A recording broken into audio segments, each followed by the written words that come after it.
ಇನ್ನು ಜನಾಕ್ರೋಶ ಯಾತ್ರೆಗೆ ಸಚಿವ ಪರಮೇಶ್ವರ್ ಟಕ್ಕರ್ ಕೊಟ್ಟಿದ್ದಾರೆ. ಕೇಂದ್ರ ಸರ್ಕಾರ ಸಿಲಿಂಡರ್ ಬೆಲೆ 50 ರೂಪಾಯಿ ಹೆಚ್ಚಿಸಿದೆ. ಬಿಜೆಪಿ ನಾಯಕರು ಈಗ ಉತ್ತರಿಸಲಿ ಅಂತ ಪರಮೇಶ್ವರ್ ಹೇಳಿದ್ದಾರೆ. ಬಿಜೆಪಿಗರ ನೀತಿ ಹೇಗಿದೆ ಅಂತ ಜನ ತಿಳ್ಕೊಳ್ಬೇಕು.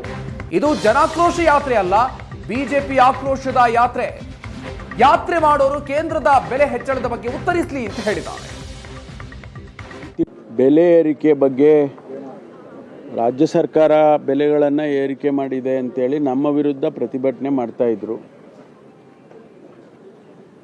ಲೋಕಲ್ ಬಿಜೆಪಿಗೆ ಗೊತ್ತಿಲ್ಲ ಕೇಂದ್ರ ಸರ್ಕಾರ ಜಾಸ್ತಿ ಮಾಡುತ್ತೆ ಅಂತೇಳಿ. ಅಂದರೆ ತಾವು ಅರ್ಥ ಮಾಡ್ಕೋಬೇಕು ಅವರ ನೀತಿಗಳು ಹೇಗಿದ್ದಾವೆ ಅಂತೇಳಿ. ಈಗ ಅದಕ್ಕೆ ಅವರು ಉತ್ತರ ಕೊಡಬೇಕಲ್ಲ.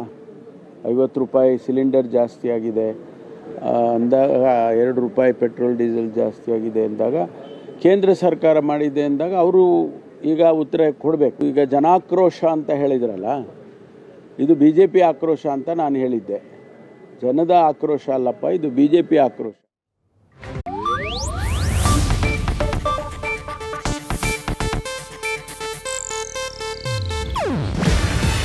ಇದು ಏಷ್ಯಾನೆಟ್ ನ್ಯೂಸ್ ನೆಟ್ವರ್ಕ್ ಪ್ರಸ್ತುತಿ.